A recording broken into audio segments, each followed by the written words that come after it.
Hello guys, আজকে আমি চলে এসেছি আরেকটা ভিডিও নিয়ে। ওয়েলকাম টু মাই চ্যানেল মিটি মিটি ব্লগ উইথ মিঠি পায়েল। তো আজকে আমি পনির রান্না করব। তো তার জন্য পনিরটাকে ছোট ছোট কিউব করে কেটে নিয়ে ফ্রাইং প্যানে অল্প তেল দিয়ে তার মধ্যে একটু নুন ছড়িয়ে দিয়ে আমি পনিরটাকে ভাজতে নিয়ে নিয়েছি। তো পনিরটাকে একটু হালকা হালকা লাল লাল করে আমি এখানে ভেজে নেব। পনিরটা লাল লাল করে ভাজা হয়ে গেছে। তো এবার এটাকে আমি সাইডে একটা ডিশের মধ্যে তুলে রেখে আলাদা করে সরিয়ে রাখবো পনিরটাকে।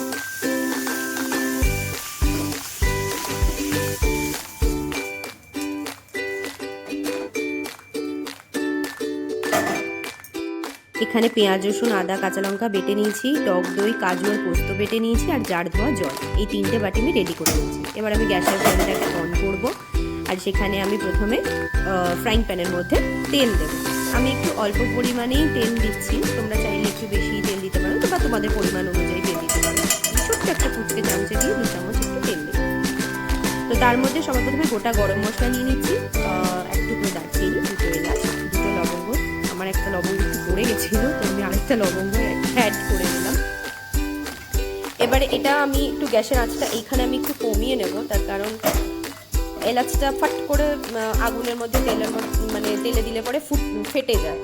তো তার জন্য আমি আঁচটা একটু কমিয়ে নিয়েছি। এবার একটু মিষ্টি মিষ্টি একটু গন্ধটা বেরোতে শুরু করলে তার মধ্যে আমি আদা রসুন কাঁচা লঙ্কা পেঁয়াজের যে পেস্টটা সেটা আমি 2 চামচ মতো এখানে দিয়ে দেবো।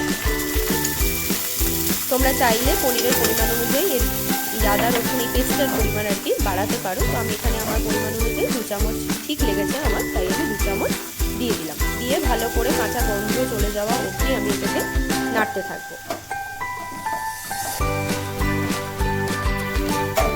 তো কাঁচা গন্ধ চলে গেছে। এবারে আমি এটার মধ্যে কিছু গুঁড়ো মশলা নিয়ে নেবো। সেটা আমি প্রথমেই দিচ্ছি এখানে জিরে গুঁড়ো, তারপর এখানে পরিমাণ মতো জিরে গুঁড়ো, তারপর এখানে পরিমাণ মতো ধনে গুঁড়ো, কাশ্মীরি লঙ্কার গুঁড়ো যেটা একটু কালারটা পাবে তার জন্য আমি এখানে দিলাম। তোমরা চাইলে হলুদ গুঁড়ো অ্যাড করতে পারো, আমি এখানে হলুদ গুঁড়ো অ্যাড করলাম। এটাকে এবারে মিশিয়ে নিচ্ছি ওই পেস্টটার সাথে ভালোভাবে।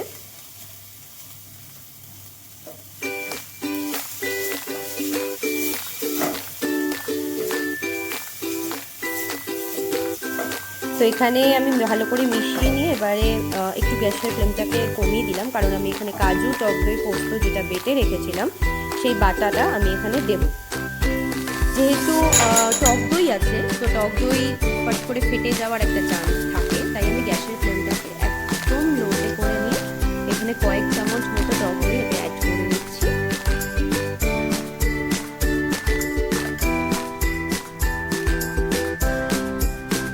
এবার আমি যে পেস্টটা রয়েছে সেটার সাথে এই টক দই কাজু পোস্ত যে বাটাটা ভালো করে খুন্তি দিয়ে ভালো করে আমি মিশিয়ে নেব।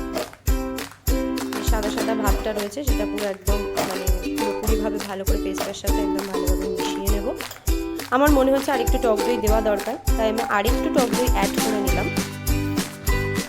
এবার আবার আমি ভালো করে এটাকে স্লো ফ্লেমে একদম লো ফ্লেমে রেখে মিশিয়ে নেব ভালো করে।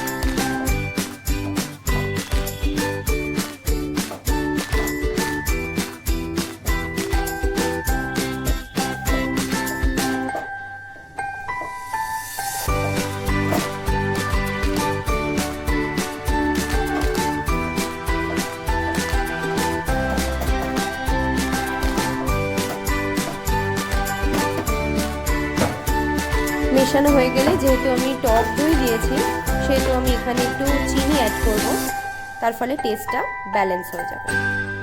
অল্প করে যার যেরকম পরিমাণ, এখানে একটু যারা মিষ্টি মিষ্টি একটু পছন্দ করো তারা একটু বেশি একটু মিষ্টি দিতে পারো, কিন্তু আমি মিষ্টিটা একটু কমই পছন্দ করি, তাই অল্প করে চিনি জাস্ট টেস্টটাকে একটু ব্যালেন্স যাতে রাখে তার জন্য আমি দিয়ে দিলাম।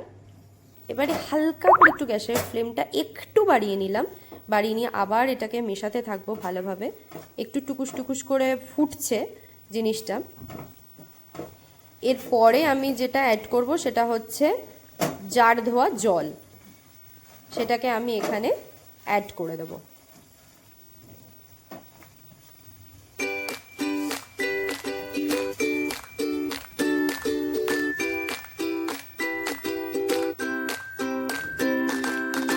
জলটা অ্যাড করা হয়ে গেলে আমি ভালো করে মশলাটার সাথে আবার জলটা ভালো করে মিশিয়ে নিচ্ছি। পনিরের পরিমাণ অনুযায়ী, তাহলে তোমরা আরেকটু বাটিতে একটু জল দিয়ে বাটি ধোয়া জলটা দিয়ে দিতে পারো। তো আমি এখানে গ্যাসের ফ্লেমটা আর একটু একটু জোরে করে দিলাম, আর এর মধ্যে আমি এই সময় নুনটা দিয়ে দিলাম পরিমাণ মতো, যার যেরকম নুন যেরকম দিয়ে করতে চাও সেরকম পরিমাণ মতো আমি নুনটা এখানে অ্যাড করে দিলাম। তারপরে আবার ভালো করে মিশিয়ে নিচ্ছি। তো এবার এটাকে আমি মোটামুটি ওই 5-7 মিনিট বা 10 মিনিটের জন্য একটু লো ফ্লেমে ঢাকা দিয়ে রেখে দেবো।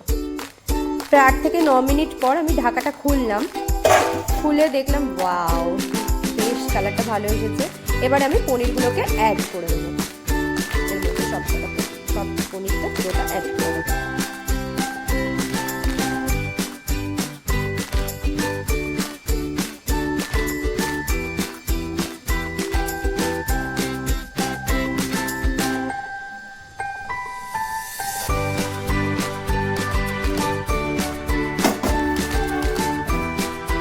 পনিরগুলোকে অ্যাড করে এবার আমি ভালো করে একটু মশলাটার সাথে মিশিয়ে নিচ্ছি পনিরগুলোকে, যাতে মশলাটার সাথে পুরোপুরি মানে মিশে যায়, তার জন্য আমি একটুখানি মিশিয়ে দিয়ে এটাকে আমি এবারে একদম লো ফ্লেমে করে মোটামুটি 2 মিনিটের জন্য আমি এটাকে ঢাকা দিয়ে রাখবো, 2 থেকে 3 মিনিট বড় জোর ঢাকা দিয়ে রাখবো, কিন্তু একদম লো ফ্লেমে।